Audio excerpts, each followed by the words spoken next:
mindful sex or spiritual sex can absolutely be like in your marriage bed with rose petals and chanting playing and incense and like eye gazing and breathing in sync and yoni massage. But it can also be giving a stranger a blowjob in a bathroom.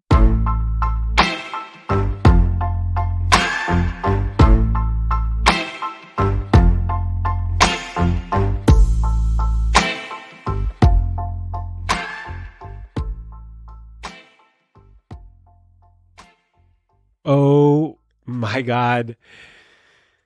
Jessica Graham, author of Good Sex, Getting Off Without Checking Out, also an actress, meditation instructor, healer, helper. We talk about this idea of bringing presence back to our body during sex. But we talk about a lot more than that, the benefits of meditation, what meditation can do for your sex life, how to talk about sex with your new partner or your long-term partner, like how to have that conversation, the benefits of taking the focus off of orgasm during sex. That is just a tiny snapshot of what Jessica and I talk about for this hour-long conversation. This is one of my favorite episodes that I have recorded in the last 3 to 6 months. Jessica is fantastic, and I am so grateful for her time and her wisdom, and I'm pumped for you to listen to this episode. My name is Shaun Galanos. This is The Love Drive.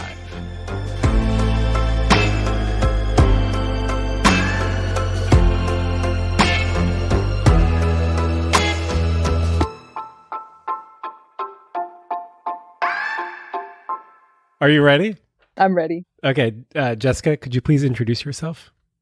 Yes. Hello. I'm Jessica Graham, and I wrote a book called Good Sex, Getting Off Without Checking Out. And I offer guidance to couples and individuals around sex and relationship and spirituality. And I teach meditation and I make movies, and I'm multi-passionate, I guess you could say. And I'm super pumped that you're here. I'm super pumped to be here. It's really nice to connect with you after having a kind of internet relationship for a while. We've been chit-chatting a lot. We chit-chatted last time. We just finished chit-chatting a little bit. Feels like we could do that for a long time. I think so, yeah.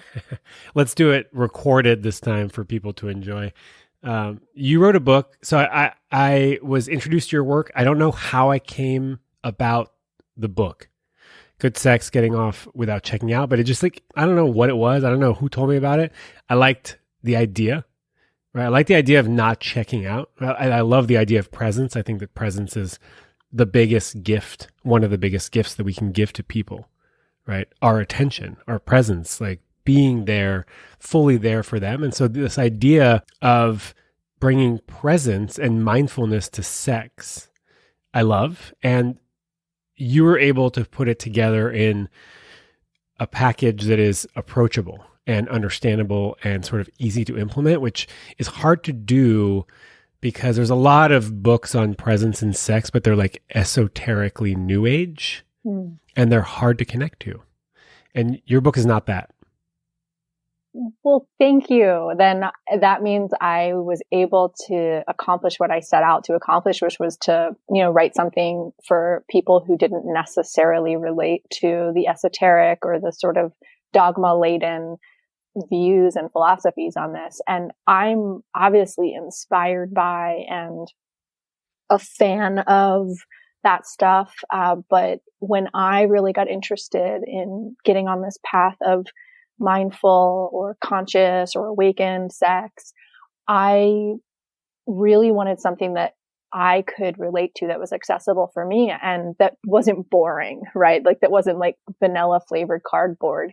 And so I couldn't find it. And this was a while back. It was before mindful sex is kind of out there in the way it is now. And I was like, well, I guess I got to figure this out myself. And that's what led to, that exploration and writing about it and ultimately the book. And so, yeah, the whole idea is that this is for someone who doesn't necessarily want to dive deep into like neo-tantra or orgasmic meditation or any of that sort of stuff, but wants to bring practice into sex and wants to really just have a more fulfilling and, rich sex life. That seems like something that most of us want. I mean, I think we do in a deep sense, but I think there's a lot of layers between that kind of call to a more connected sex life and where we are. For me, there was a lot of layers of trauma to work through and just all kinds of resistance, cultural and my own personal history and all of that. But yeah, there's a real difference. Like when you talk to someone who's had their first kind of present conscious sexual experience, even with themselves, it doesn't have to be with another person. The way a person really lights up being like, wow, I didn't know it could feel like that. It felt like an altered state. It felt like I was on drugs. It can definitely feel like drugs, but the good part of drugs with no side effects, except for maybe like being tired the next day because you stayed up late. And that's fine. We could deal with that. So the title of the book is Good Sex, Getting Off Without Checking Out. So what do you mean by checking out? Like, what does that look like in the context of sex? Well, my own personal story involved checking out through drugs and alcohol. And I'm actually very grateful for drugs and alcohol, especially alcohol. Like it was the medicine I needed at the time. And it probably is how I made it out of like my teen years alive, was being able to check out, because there was a lot of pain and suffering that I didn't have any other way of dealing with.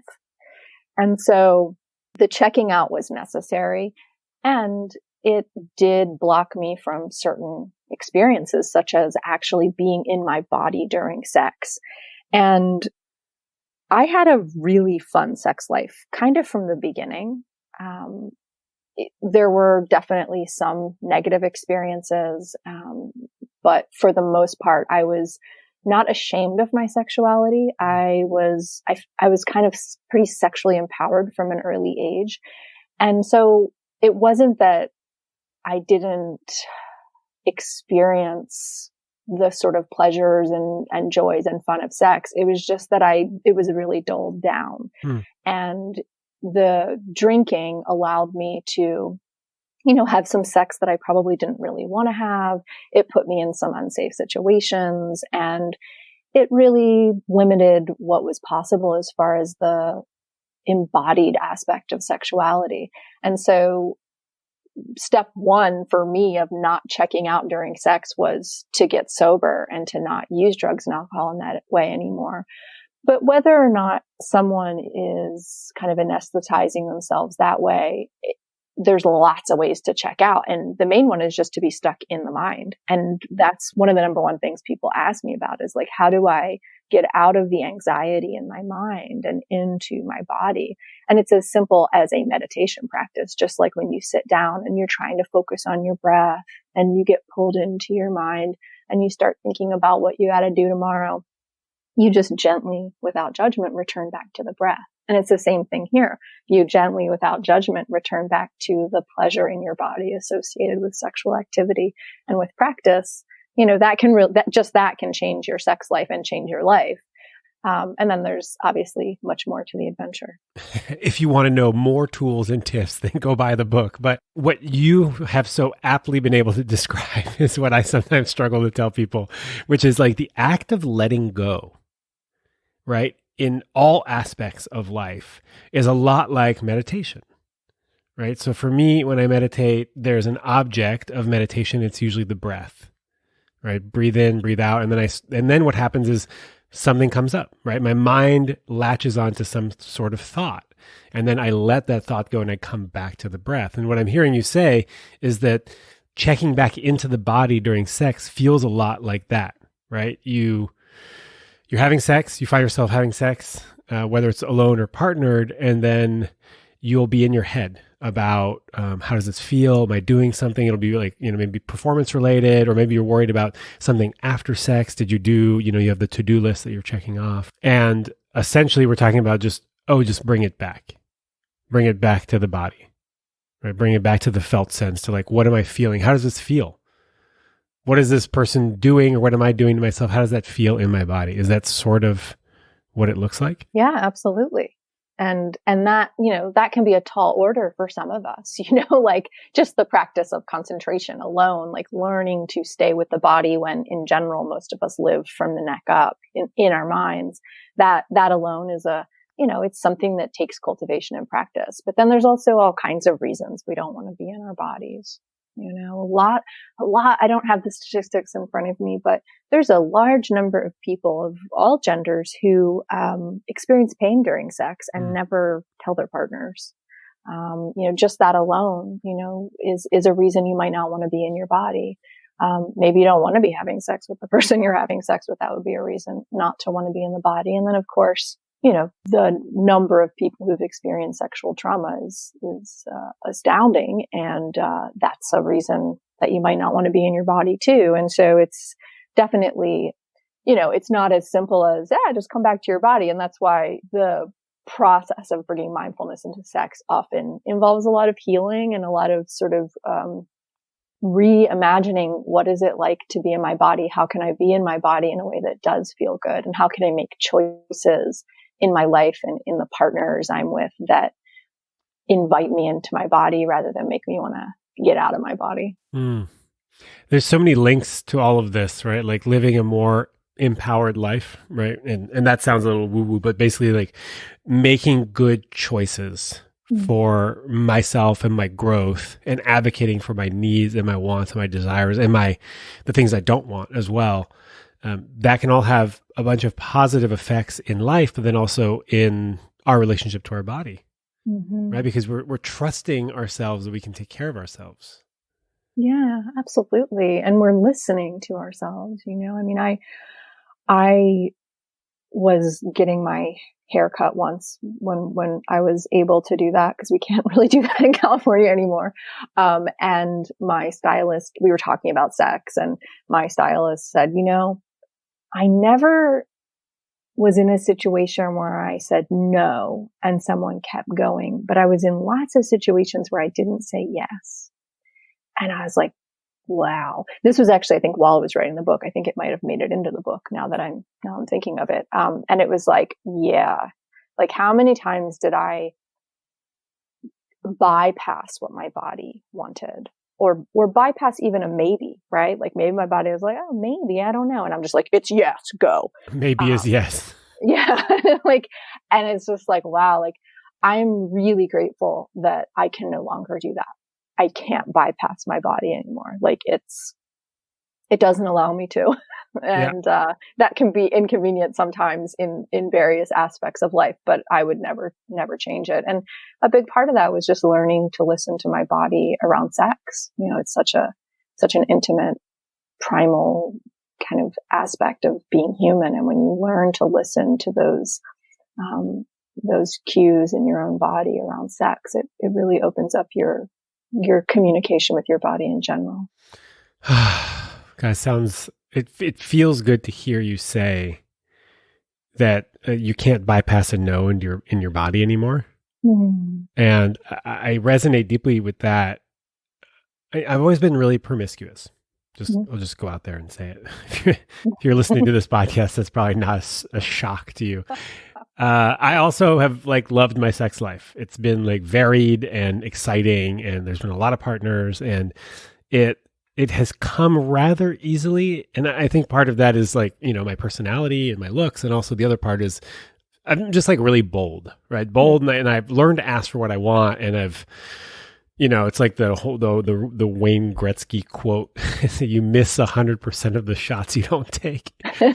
And so I took a lot of shots, which means that you just get rejected a lot. Also, you get used to that as well. You get used to receiving other people's no's if they're, of course, in a position to give a no.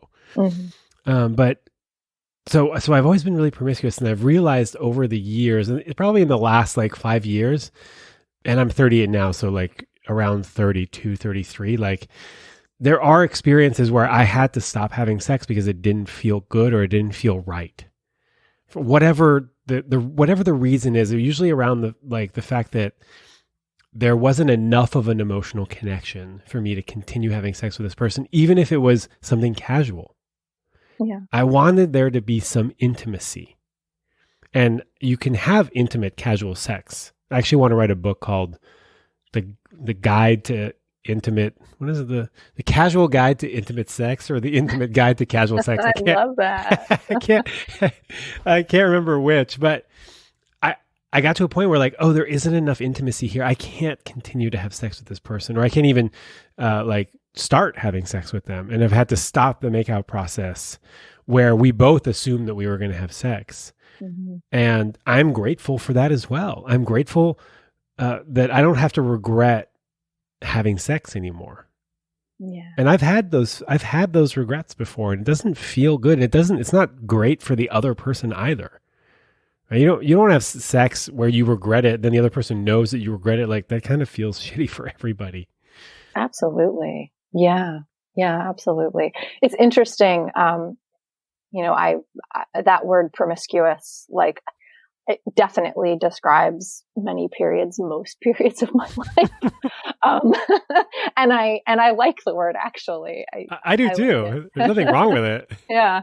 But it is interesting how much, how much getting mindful about sex has shifted the way that I relate to sex and the value I place on it. Some of my most some really intimate experiences have been casual experiences. And so I like to say, like, mindful sex or spiritual sex can absolutely be like in your marriage bed with rose petals and chanting playing and incense and like eye gazing and breathing in sync and yoni massage and lingam, whatever. I don't use those words. But it can also be like giving a stranger a blowjob in a bathroom. That can be a spiritual experience. Not for everyone, but for some people that could be a spiritual, mindful experience. Sure. There's, something incredibly hot and transformative about connecting in that way when both people are really there, really want to be there. So I don't think that there's a right way to be mindful about sex or to be spiritual about sex. But I do know for me, while that may have been kind of even a part of my identity in the past, to have those kinds of adventures, it's really changed. It's not as much of a priority as it used to be for me to have sexual adventures. And I don't know if that's just getting older or that's like just a lot of sexual adventures, or, I do deal with some chronic pain and chronic illness, and that's part of it. But I do think some of it is just about what you said. It's like, is the intimacy at a level that meets the water level where I am today? And it's pretty high. Like, if you want to fuck with me, like, we got to both really, really be there. Yeah. Otherwise, I have a lot of other things I could do. Dude, we've got dogs, we've got books to read, we've got books to write. There's so many things we could be doing. Exactly. Your waterline test is what I call the baseline test. Wait, is that? No, it's the brunch standard. The brunch standard. Yes, I have this thing called the brunch standard. It's just I wrote a blog post about it like years ago, and I haven't talked about it on the podcast yet. But the brunch standard is basically like, if sex was off the table, would I want to invite this person to spend the night and have brunch with them in the morning? And what you need to know about me is that I don't like waiting in line for eggs, and also the eggs are expensive. I don't like waiting in line for expensive eggs. And so, does this person meet the brunch standard? Like, am I willing to hang out with them, invite them over to sleep at my house, which is already a big thing because I've lived alone for most of my life, and I really value like having the whole bed to myself. Mm-hmm. And my sleep is important. So and I know I don't sleep well with a new person, like, for weeks. So am I willing to give up sleep and go wait in line for expensive eggs in the morning with this person? If they meet the brunch standard, then let's do this. Yeah. And very few people nowadays meet the brunch standard because of what we just talked about. Yeah. And it's not, look, the thing is that there's lots of beautiful and amazing people, like, like falling in love is easy to do, like, on a certain level. And it's not about that. It's just, priorities do shift, they really do. And then it's like, okay, how do I stay engaged and awake to and alive in my sexuality when the way that I used to engage with it is no longer the norm? And that's been kind of the journey I've been on, is like, oh, what does this look like when, when the person that I was for so many years no longer exists, and there's this other version of me now? And what does sex look like? And what does sexuality look like? And what's sexual authenticity now? A thing that we talked about last time we were on the phone is, and I wrote this down as a note, with enough meditation, your relationship to desire and drive can change. Mm-hmm. Do you remember why I wrote that? Probably because I was talking about how bringing mindfulness or meditation or spiritual practice into anything will shift your relationship to it. And things like sex, if that's a place that you get like a kind of high, if that's a place where you can get sort of maybe a little unconscious, even in a really pleasant way, bringing meditation and mindfulness into it will wake you up in that area, and things will shift and change. I wrote an article, and then it was in my book, this idea of love drugs, and how we have this sort of, cultural agreement that we can like go a little bit crazy when we fall in love and like, eat and not eat enough or whatever it is. When you get really present with the experience of that first flush and those drugs that are rushing through your system, it will change that, and you'll no longer, at least this is my experience, like no longer get that high, which is a kind of loss. But there's also a gain in that, because, you get to open up to new possibilities that would otherwise be completely shadowed over by that, kind of obvious, obtuse version of first flush. People, including myself, really go off the deep end when it comes to new love. Like it's feels like a flood of love drugs, chemicals that cloud my judgment, other people's judgment, some of my students and like listeners, where they just act in a way they would never normally act. Mm-hmm. Right. And that feels like a loss of self to a certain degree, a loss of how I normally am, a loss of my presence, of my attention to what's going on with me. And we sort of just get like wrapped up in love, or it's not even love at this point for the most part.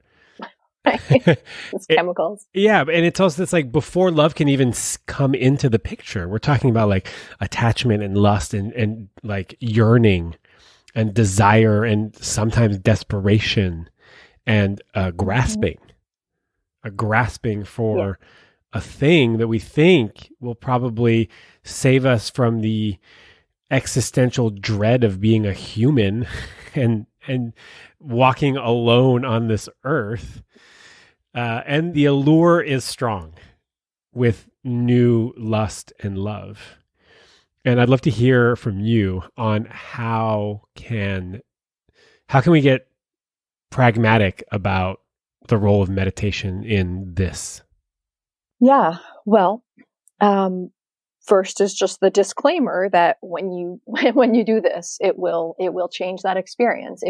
Especially if you're someone who's got a hardcore meditation practice already, who's already maybe experienced some awakenings and is now like, okay, I want to bring this into this part of life as well. It works. And so just be ready to, not be able to get high like that anymore. Ooh, that's like going to your first 12-step recovery meeting. It's going to change things, guys. Yeah, it will change things. And not necessarily overnight, but it will change things. And so the first thing I will say is that, yes, there is that aspect of like, this is going to answer that existential dread, right? There's going to be a sense of, I am here, I exist, there's solid ground if I can get this person, if I can have this relationship. But then there's also the hope that like it's going to heal all your childhood wounds. Like if I can get this person to love me the way my dad never did, then it'll make up for it. I did that for years. And so there's those aspects of this as well. So as you start to get mindful about the love drug experience, you will probably come in contact with some of that stuff, the fears of abandonment, maybe past traumas or, grief. And so that's just something to be aware of and to get support with as needed. As far as just like the mechanics of it, what you can do is, okay, so you meet the person, maybe you've had a first date, or maybe you're even just like messaging on a dating app, and you start to have that experience that most of us know so well. And what you want to do is start to witness the arising and passing of the thinking. So really noticing, not necessarily even the content, but the activity, the way that the images and the words in the mind bubble up and then disperse and vanish. Watch that process and see how it speeds up when you see that you have a text, or speeds up when you haven't gotten the text yet and you're waiting. Notice that process and how almost like humorously predictable it is, how it ebbs and flows depending on the stimuli that's coming in from this other person. Also notice how your body's reacting and start to get really, really curious about the rise and fall of sensation associated with this person as well. And you can do this, you can sit down and do this in a formal way. In fact, a fun way to do it would be send the text out to the object of your desire and then immediately sit down to practice and see what comes up based on having sent that text. You can notice the thoughts and the emotions associated with it, the way your heart speeds up and all of that. But so you can do it in a formal way, but you can also just do it in action, throughout your day. Get really curious about the self. And by self, in this context, I'm talking about the thoughts and emotions that come together to create a sense of self. Observe and witness that throughout the day. And you'll start to get a little bit of space from it. And you'll start to be able to kind of sit back and get a sort of bird's eye view on the process, on the activity that's unfolding. And just that, if you do that for, a couple days, you're going to start to notice a new relationship budding with the experience of those love drugs, of that first blush. Holy shit. So, you were talking and I teared up listening to you talk, and I'm trying to apply what you just said to my experience, right? Like what's coming up for me as you say this. And I think what's coming up is that it's such a beautiful practice. This to me sounds incredibly impactful, and it is incredibly impactful because I know that I can sometimes do what you're saying, what you're suggesting we do. To me, it sounds like you're suggesting that we get curious about how we are affected by others. Yeah. Whether they're even doing something or not, right? Like I used to get so affected by not receiving a text in a certain amount of time. And I knew that like I was acting in ways that I wouldn't normally act, but I didn't know what to do about it. I didn't know that I can sit and get curious. And for me, speaking personally, when I sit and I get curious, stories come up. Stories about my fear of abandonment or how I was treated growing up, or the recent rejection, or whatever it is. Stories come up and they give me clues about why I feel the way I feel when there's when there's stimulus. Yeah, and that allows me to sort of like get perspective, like a bird's eye view of like what's going on here. Like how important is this? Do I really need to like fire off another 2 texts? Or can I go do something more constructive? Can I see that like the anxiety for me, whenever I get anxiety, it's a huge signpost that there's something that needs attention. And it's rarely the stimulus. Right. It's rarely the woman that needs attention. It's like, what's going on inside with the little Shaun, that's been neglected or whatever it might be. And I think I just teared up because I already know how impactful this practice is. And really, it's so simple. That's actually the problem with this practice. And meditation in general is that it's not like a 12-step or a 17-step, do this and you'll get this. Like, it's actually quite simple, but it's super hard to do. Yeah, it doesn't align with our need for instant gratification. Usually, it's slow. It's a slow process. I mean, I look back, I learned meditation as a little kid, from my mom. And when I was 6, I got, my 6th birthday, I wanted everyone to stand in a circle and hold hands and meditate. And I led a meditation, but I got really far away from all of that, through, being on my own really young and, drugs and alcohol and et cetera. But when I came back to it, my life changed pretty dramatically when I first started doing this practice that we're discussing. It was like being unplugged from the matrix. Everything changed. And I can look back and I can recognize there was that kind of fairly quick shift. And that's not how it works for everyone. It means different for everybody, but that's how it was for me. But now when I look over the last, 14, 15 years since that process began, I'm just wow, is it slow? Oh my goodness. Especially when it comes to, the healing work, that so many of us have to do.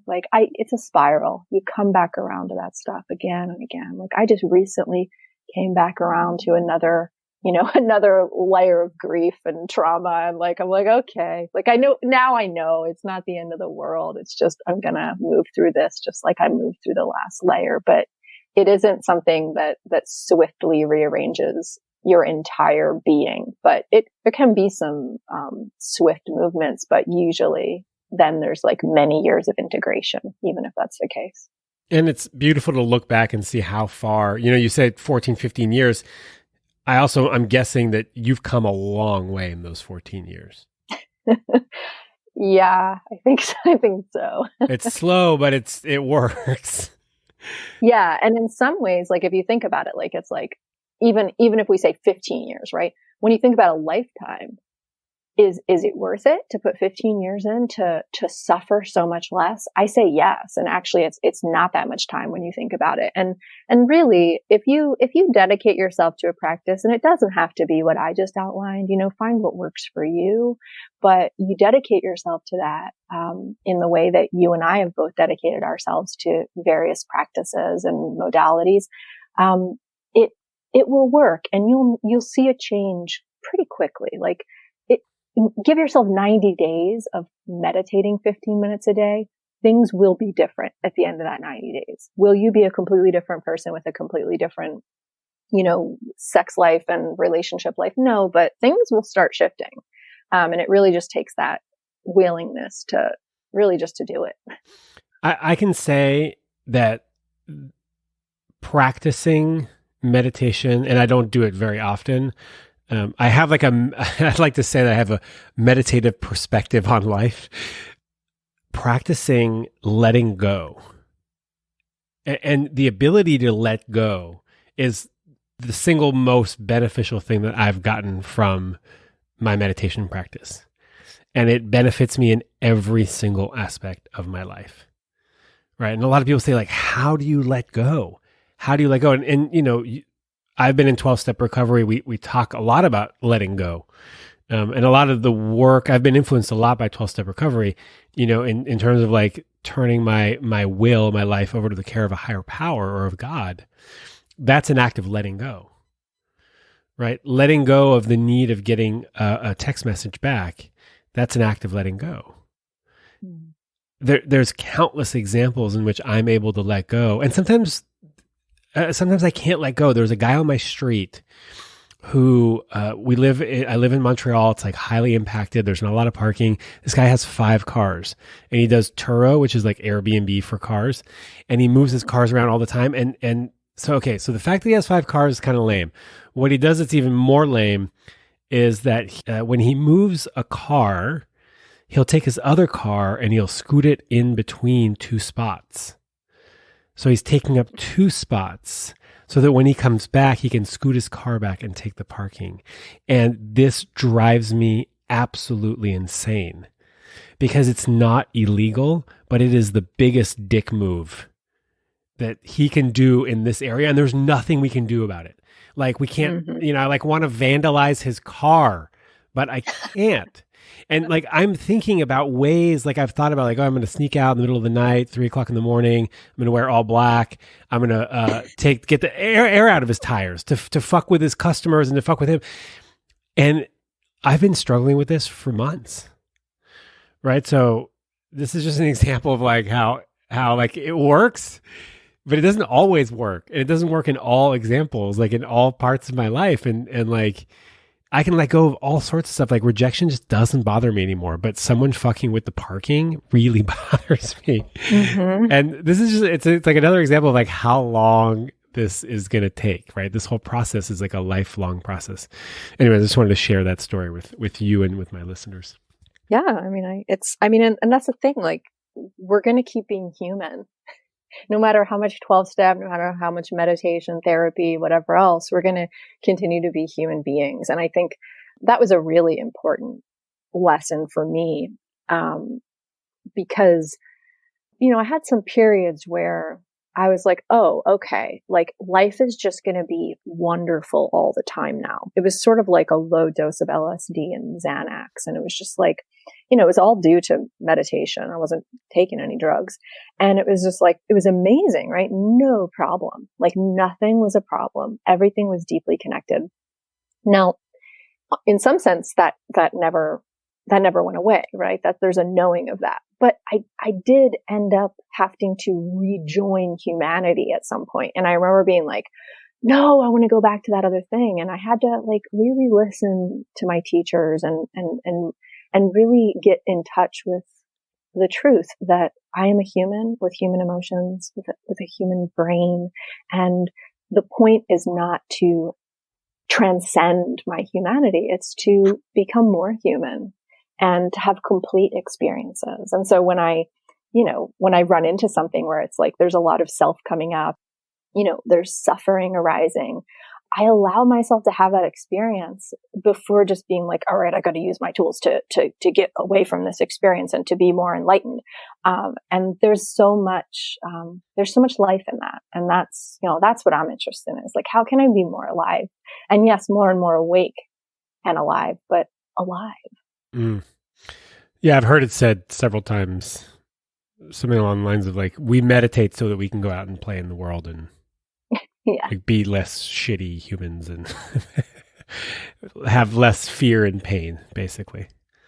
Yeah. And hopefully be able to model that in some way, shape or form, so that, and you can't help but do that, I mean, like I watch your stuff on Instagram and there's a really beautiful, there's something beautiful and hard to name that you transmit through what you share. And it's like, it's based on the road you've traveled, and it's based on your unique humanity and all the work that you've done. And so it's like, no matter how we're showing up in the world, whether it's in a public way or whether it's, just raising our kids, when we do this work, we end up creating a better world, I think, ultimately. Yeah. When we change, people change with us. I mean, they can choose to change with us. You ready to switch gears? Yeah. Okay, so why, completely different gear, why is it so hard to talk about sex with your partner? Right? We touched on this earlier. Like, what is it about talking about sex that is so scary? Well, I think the number one thing, there's a bunch of number ones. One of the number one things is that we just don't know how. And we don't really love to do things that we don't know how to do. It's like we all want to be an expert, and we're not taught, sex ed in school is a joke. It's a joke. It's harmful. actually, in a lot of cases, I think, because they don't talk about pleasure. It's like it's such an important part and they don't talk about it. So I think we don't know how.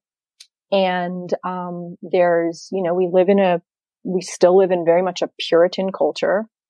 And so, there's fear around getting kicked out of the tribe because we're talking about something that's not allowed to be talked about. I'm not anti-porn at all. Like, I think ethical porn can be healing. I think it can be entertaining. I think there's a lot of good things that can come from it. But I will say that, porn has sort of limited the conversation as well, because there's like this idea of what sex is supposed to be and how it's supposed to look. And if it doesn't fit into this like weird artificial version, then we're doing it wrong and we better not talk about it because then we're going to be exposed for doing it wrong. I think that, again, just the various trauma that people go through, it closes off the ability to communicate about their pleasure or about their curiosity about sex. Oftentimes as kids, we're told, don't talk about that. Don't do that. Don't touch yourself that way. Don't ask those questions, and so we close down. We close down a lot. Big question. That was a big question. I mean, there's a lot more I could say, but I'm like going to let some space come in here now. Yeah, it's so many reasons why it's hard. So many reasons why it's hard. I mean, even for me as someone who has quite a bit of experience doing it, it's still hard sometimes to talk about sex. And I think it's pretty much like anything in life. Like if you don't do it, like you said, you're going to be bad at it. It's like I just started skiing. And I've been snowboarding forever, and I'm such a bad skier. Like it's embarrassing how awkward it is to have two skis instead of one snowboard. And but I'm getting better, but I've done it a few more times and it's less awkward. And I make the parallel to like couples that have been in a relationship for a long time. If you get used to not talking about sex, it's going to be really hard to bring it up the first time. Mm-hmm. Really, really hard. And if you bring it up early and often, then it becomes part of how you relate to your person. Yeah. It becomes much easier to talk about sex when you're used to talking about sex. This to me feels like super basic, but also useful to know that the more you talk about sex, the better you'll be at talking about sex and at having sex, hopefully. Because talking about sex allows you to get information from your partner about what they like and what they don't like. Yeah, absolutely. Absolutely. And the thing is that we can start the conversation with ourselves. We can start the conversation by getting in touch with our own bodies and exploring. I often give a embodied self-pleasure or mindful masturbation practice to people. And, it's just about getting into dialogue with your body. You can start there, and then you can talk to maybe there's a friend you feel really comfortable talking with, or maybe a coach or a therapist. You can start there. If it feels like diving off the deep end to bring this up with your partner, maybe you haven't started the relationship in the way that you just described, which I think is an ideal way to begin, is talking about it from the beginning. You can practice in other places, you can practice in other places and then bring that back to the relationship. But yeah, ideally, if you can begin a relationship with that on the table, that conversation, like me and my partner have been together for 10 years and we were talking about sex from very early on. We actually didn't have sex for 2 months when we got together, which for me was definitely strange. Like a lifetime. Yeah, right. But it was a really conscious choice. And we did all this we had all this communication about it, and we had all this exploration before we actually had, penetrative penis and vagina sex, and I'm not saying anyone needs to do that. I'm just using it as an example. Like we had 2 months of talking about sex before we were actually having, intercourse. What about oral sex? Yeah, well, I mean, yes, we were doing that. and I do consider that sex. I mean, I've had multiple long-term relationships and half of them have been with women. So, just because there wasn't a cock involved doesn't mean we weren't having sex. So That's right. That's right.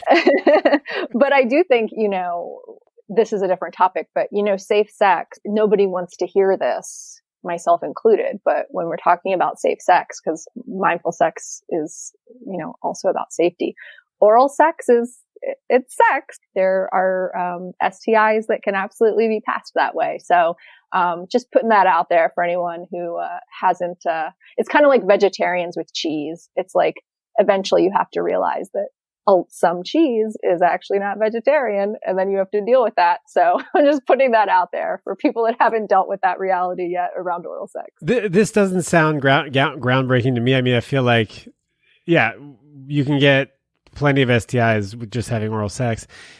What I do want to say, though, is that the STI conversation is a fantastic jumping off point to talking about sex, because, I'm a firm believer that if you can't talk about sex and your sexual health, you shouldn't be having sex. And that I agree. Yeah. And this is an unpopular opinion. And also, I also want to say, I was terrible at talking about my sexual health for a short period of my life until I got HSV and developed warts. And then I had to talk about it for like the rest of my life. So I just want to give space for people who like haven't done this perfectly, or who haven't had to talk about sexual health. Like, it's okay. And now that you know that you could be doing better, I invite you to. That conversation ultimately needs to happen before people get naked, right? Like the conversation about like, when was the last time I was tested, what my test results were, what my safer sex practices are, that should happen before genitals get touched. And if you have HSV, if you have cold sores, ideally that's a great opportunity for you to have that conversation before you even kiss somebody. And this might be like groundbreaking for some people and not at all for others, but this is how we can start talking about sex. We start talking about sexual health and our sexual health practices. And then from there, a natural transition or jumping off point would be, what do you like? What do you like? Exactly. What do you like? What don't you like? And how was that? Like the thing that we just did, the sex that we had, how was it for you? Which is hard, because that's like connected to sort of like, did you orgasm? Like, did you come? Which I think I wrote something where I said like, did you come is like the hardest question to ever ask a woman. That's the next place. Like, how was it for you? Right. So these are examples of things that we could be talking about. Like, when people don't know what is there to talk about, there's plenty to talk about when it comes to sex. Absolutely. I mean, it's endless. I very much agree with you around the safer sex practices and, sexual history conversation. And I actually have a similar, I was 14 or 15 when I got, when I had a pap show up with HPV, and I was lucky, and it wasn't, it ended up just going away, and there were no consequence of it, but I had to deal with that at a young age. And I'm not good at lying. And so I felt like I would be lying if I didn't tell people. So even after doctors were like, you don't have to tell anyone about this anymore. Like, this is not a thing at all.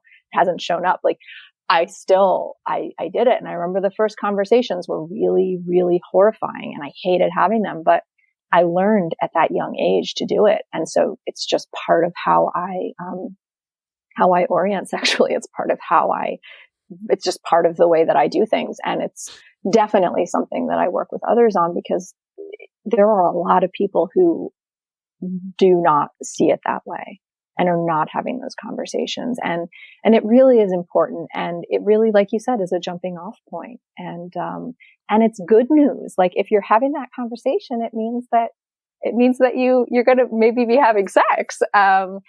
And for people, because I definitely get contacted by people who are dealing with STIs and, just dealing with the stigma around that. If you share your status with someone and they're like, well, never mind. I don't want to have sex with you. Well, that's good information, right? Like, it's important to find out who the people you're having sex with are. And so don't withhold that, thinking that that's going to help you to hold on to something, because you don't want to necessarily hold on to that person anyway. Yeah. And it's their right to not want to engage with you if they don't want to take on the risk of having sex with someone who has an STI. It's totally legit. Absolutely. Right? Just because someone doesn't want to have sex with you because you have an STI doesn't mean they're a bad person. It does matter how they tell you. You know, if they're like, ew, no way, like, fuck that, that's maybe not somebody that you want to be in a relationship with. But if they say, you know what, at this point, I'm not really comfortable taking on that risk. I have another partner and we're trying to be as safe as possible. Or I would love to continue making out with you. However, I want to do a little bit more research on HSV before I feel more comfortable moving forward. So, you know, can I like sleep on it or whatever? Those are different. Those are totally different responses to your disclosing that you have an STI. Absolutely. So, and those are the kind of people that we want to be interacting with. Like, it's like the people that know how to respond in that way. And ideally, like through these conversations, you know, we create more of that, you know, yep. we help other people be comfortable with those conversations as well. I realized somewhere along the way that if I didn't have the conversation, there was a really good chance they weren't going to have it.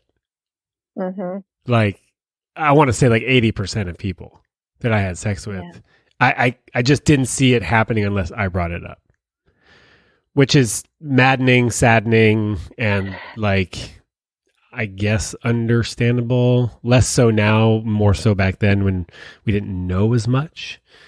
Yeah. But I realized that I was responsible for my sexual health, like me. That's right. Not the other person. And by me being responsible for my sexual health, I empower others to be responsible about their sexual health. Mm-hmm. Absolutely. We could do this all day. We could literally, until the energy starts flagging, we could do this all day. 24-hour podcast. We're going to stream it from our forests. Okay. No one who listens to this is going to understand, but that's okay. It'll be our little joke. One more thing I want to explore with you, and then we'll sort of close out. How do we shift the focus away from orgasm? Mm-hmm. We're focused on the orgasm. A lot of people are. I am as well. How do we shift it away? Why do we want to shift it away? And if that's beneficial, how? Yeah. Well, there is a lot of anxiety around orgasm. So I think it is a good thing to work to shift all of that attention and focus away, because it actually limits sexual pleasure and can, you know, create a real kind of what seems like a problem around orgasm. It's also just a really small part of the whole sexual experience. Like even if you're somebody that has like super long orgasms, it's still not that long. And if that's all that you're like, if that's the only place your focus is, then you're really missing out on like a whole smorgasbord of fun and pleasure and turn on. So yes, it's a great idea. I'm not anti-orgasm. Like, I'm not someone, I don't like, I'm all for people exploring whatever. But when a man wants to work with me, and that's his interest, is learning like a kind of sexual mastery in that way, that's not my forte. It's not what I'm specialized in. I think that, there's definitely spiritual and emotional and energetic reasons to explore that sort of neo-tantra practice, but that's not my deal. So I'm like, have all the orgasms, but let's get real present with it. Let's get real mindful with it.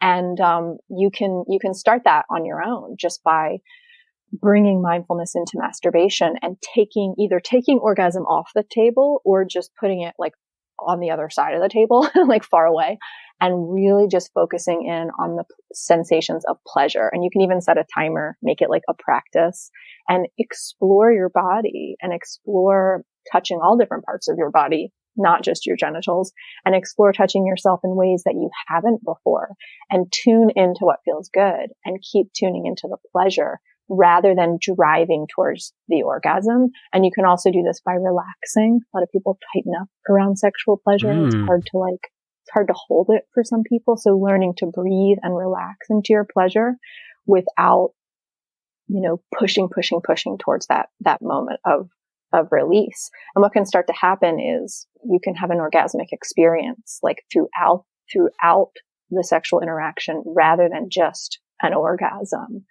And there's a lot more I can say about practices for that, but ultimately, it is about getting in touch with your body and learning to pay attention to and acclimate to and be with pleasure. Because for a lot of people, it's actually challenging to be with pleasure.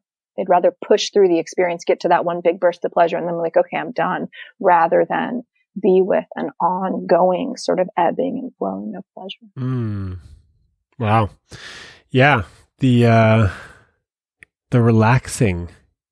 Every time I relax, I think that, I'll never be able to orgasm if I relax. And inevitably it does take longer, but it's way more interesting. Right? It's an ebb and flow of energy, of sexual energy. And it's more of a ride than if I just sort of, I know where I'm going and I'm going for the orgasm, and then it's like pastrami sandwich time or something. I find and look, sometimes we want a pastrami sandwich, and that's okay. I don't like breathe and relax and like meditate every time I masturbate. I mean, it's sort of made its way into my life in all ways in a default setting, but like sometimes I just want to get off, and that's okay too. We have a lot in common.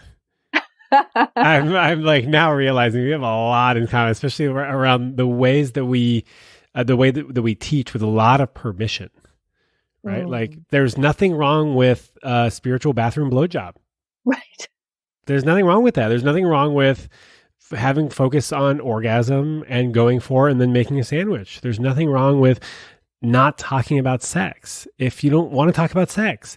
And there are other ways of doing it that are going to give you different results. Yeah. Yeah. And I think that's the thing. Like, do you want more? Are you interested in exploration? Like, are you suffering in this part of your life? Okay. Well, then it might be time to try out something new. But yeah, the permission and the invitation is so important. And the same way that you and I come from that perspective, like I encourage anyone listening to come from that perspective with themselves. Like, be in consent with yourself. That's a really important part of consensual sex, is to be in consent with yourself. Wait, what does that look like?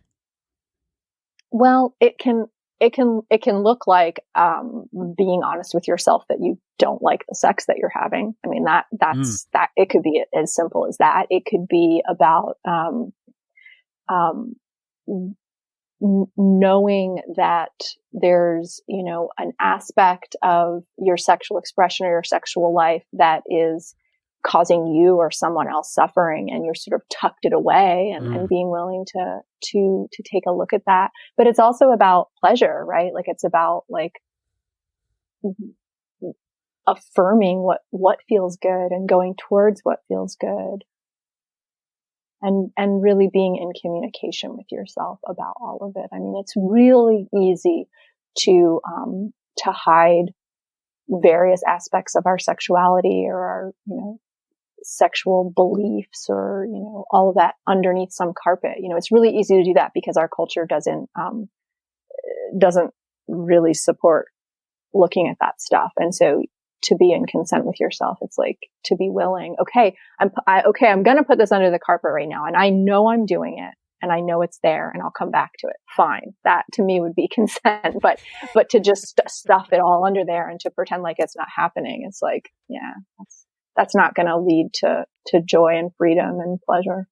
Our society does certainly support the hiding of sex and sex issues, and I don't even want to call them sex problems, but that does remind me that any problem, quote unquote problem, issue, situation, won't be resolved until we dedicate some time, energy, and resources. Yeah, like it's just not for the most part. You could transcend levels of consciousness, but we're not talking about that. For the most part, problems don't just solve themselves. Like, they don't. They need presence and attention. And we get to choose what gets attention. And sometimes we're overwhelmed. Like kids are screaming, master's program is due, like whatever, work sucks. There isn't room to give your sex life attention. Sometimes that's the truth. And also the truth is that you could probably always find some room, right? Because you don't need to be watching Bridgerton or which I haven't started watching yet, or whatever. Neither have I. Whatever. There are, I mean, I spend a lot of time on social media, and, you know, part of it is like my work, but then part of it is not my work. So there is time that I can carve away for taking care of myself and of my body and of my sexuality. And it has to, at some point, you have to make a concerted effort if you want to heal or change something. Yeah, absolutely. And I think, you know, what you said about there being time, it's like, it's not black and white, right? Like sometimes you can be like, well, all right, 2021 isn't my year to focus on my sexuality and my sexual well-being. I'll do that, you know, in 2022. It's like, no, like what if it was just like every day I engaged just a little bit, like every day I, you know, read a page of an erotic story, or I took a sexy selfie just for myself, or I, you know, just brought more sensuality into my day with the clothes I wore, the food I ate, or the music I listened to. Like there's all kinds of ways. And then with a partner, it's like, what if I stroke this down their back rather than giving them like a pat somewhere? Like what if I just bring some aspect of sexuality, of sensuality into my interaction with this person? What if I, you know, give them a little bit more of a real kiss as I go off to do whatever I'm going off to do, rather than just the pack? Like it's just these little moments that can really add up. And so it doesn't need to be like a whole life rearrangement today. It can be, how can I express this aspect of me just in this moment?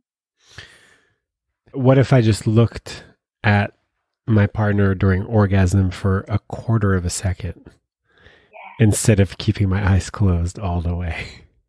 That's right. Yes. And because that can be a really scary thing for people. And that's exactly what I say. It's like, well, just kind of titrate in, you know, it's like 2 seconds eyes open, 30 seconds eyes closed, you know, just like, you know, allow yourself to kind of slowly move into it. Again, consent, like don't push past what feels safe to your body. Mm. And it's okay to explore the edge. Yeah, I think we have to, right? It's like what you're saying. It's like if we don't look at this stuff, if we don't like address it in a meaningful way, things don't change. And so, yeah, it's like that balance, right? Between like being at that edge and working with that edge, but not pushing to a place where we're in overwhelm and we can't actually take in the experience or the knowledge. And then we check out. Yep, there you go. Which then, and if you find yourself checking out, then pick up Jessica Graham's book, Good Sex, Getting Off Without Checking Out. Or you can just take a breath and you can just relax and just, you know, you don't have to read my book. My book is just, you know, an invitation. Yeah. This was an invitation. It wasn't a homework assignment. Where can we find you and how can we work with you? Yeah. So you can visit my site, yourwildawakening.com. You can find me on Instagram at Jessica Clark Graham. And, I got some YouTube, I'm on some apps. And yeah, for working with me, I teach classes online, and then I work with people one-on-one and with couples. And, just reach out through the website and we'll set up a time to explore. Best place to buy your book? An independent bookstore, ideally Black owned. Nice. Jeff Bezos doesn't need more money. No, he doesn't. That's the easiest place to buy my book, but you know, like, that's the easiest place to buy everything. Exactly. It's the easiest place to sell my soul. Yes, but ideally through an independent bookstore. You can get it through my publisher, North Atlantic Books, as well. Okay, and we'll link to it on Goodreads so people can. Oh, great! Yeah, there's a page on Goodreads for it. Yeah, and they can add it to their want to read next book. Final question for you. Are you ready for it? Mm-hmm. What does love mean to you?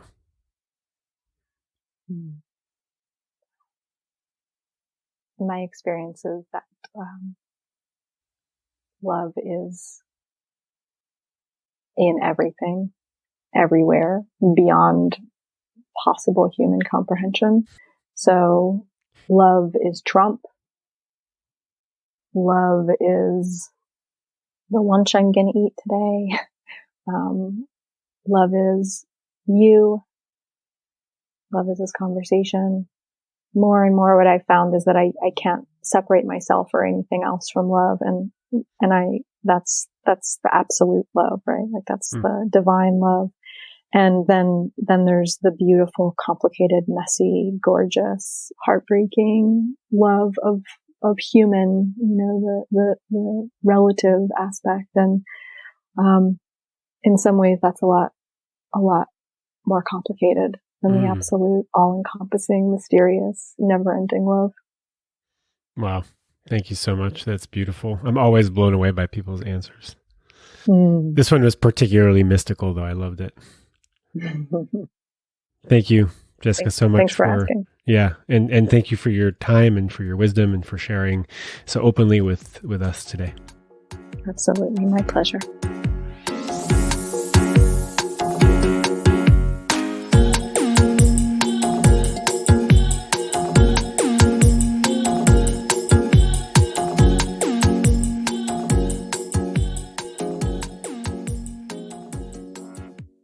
Thank you for spending this hour with Jessica and me.